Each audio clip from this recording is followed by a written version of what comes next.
We begin with some major new developments just into the newsroom. We have now learned in the search for the missing sub, there has been a debris field that was discovered within the search area for the missing submarine that was last seen and heard from on Sunday. Dre Clark is standing by in Boston with this breaking development. Dre, what more are you hearing from the search and rescue teams at this hour about what specifically they have found? Well, Marni, all morning long we've been saying that this would be a pivotal day in this search effort with the underwater drones going in. It was going to give searchers a perspective they haven't had all week long. They've been conducting surface searches, but with these PIA ROVs or underwater drones, they will be able to get a really good look 12,000 feet down near the site of the Titanic. Now, hours after that operation began, we now get a tweet from the U.S. Coast Guard. I'm going to read it here. It says a debris field was discovered within the search area by an ROV near the Titanic. Experts within the Unified Command are evaluating this information. I would imagine right now searchers are trying to get a really good look at that debris to see if there's anything remarkably identifiable that they can tie to the missing submersive, the Titan.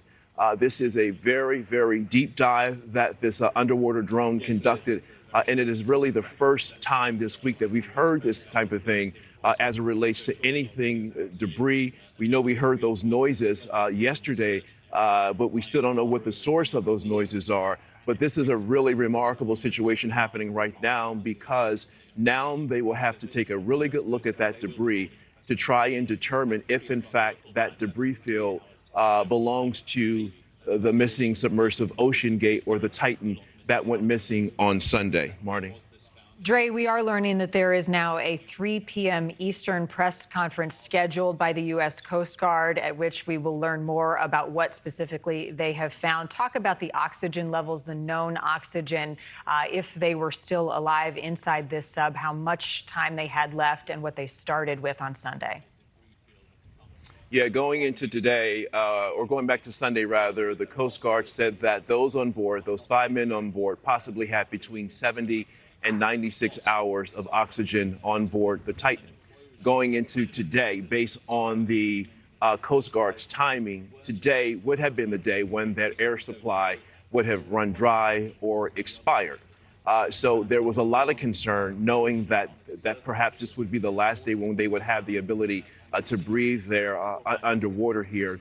But now that we have seen this debris field, it shifts. The focus now shifts to trying to figure out what this debris is. And if it is, in fact, belonging to the Titan, this search will once again intensify. And quite frankly, this may shift from a search and rescue to a search and recovery. But it's still too early to make that determination. But Marni, we suspected that something was going on, something was different today, because the Coast Guard has been holding daily news conferences at around 1 p.m. And they usually make the announcement about the 1 p.m. news conference somewhere between 10 and 10:30. That did not happen this morning. So we all began to wonder what exactly is happening. Why haven't we heard anything in regards to a news conference? And then we get this tweet regarding this debris field found near the Titanic, and it's beginning to make sense. They have been tied up trying to deal with that issue. And so at 3 o'clock this afternoon here in Boston, we'll be getting a briefing. And certainly there will be a lot of questions regarding that debris field and whether or not they've been able to do anything in the way of identifying exactly what that debris is. Right. Dre, in the last hour, I was set to talk with the Rear Admiral, who you connected us with on scene, and he was pulled into what sounded like an emergent situation. So we suspected there was some activity happening with the investigation and behind the scenes. In terms of the logistics of this, in the tweet or in what you're hearing from your contacts, are they offering any more details about how much debris, what it might look like, and then how they bring it back to shore? No, the text, or I should say the tweet coming from the Coast Guard is very generic. It's a very measured tweet, if you will, again, only saying that they have found a debris field near the Titanic. But we know there are several assets in the way of salvage operations there in that search area. So whatever that debris may be, I'm certain that the rescue teams have equipment or assets available that they might be able to use to bring some of that material to the surface. But keep in mind, that also is going to take some time. This debris was found more than 12,000 feet on the ocean floor. That is not an easy lift to bring it to the surface. It's a very delicate process where you have to be very careful because you don't want that debris to fall apart. Pardon me. You don't want it to fall apart as you're bringing it to the surface. So it's a very delicate and very time-consuming information.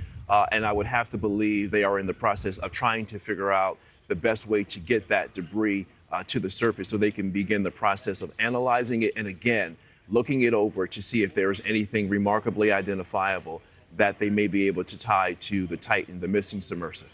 Real quickly, Dre, and then I'll let you go because I know you want to continue to gather for us. Where is the staging area for the families of the 5 crew members? I know that the Coast Guard said they're in constant communication with the families. Are they there in Boston? Are they in Canada? Do we know where and how they're communicating and updating the families?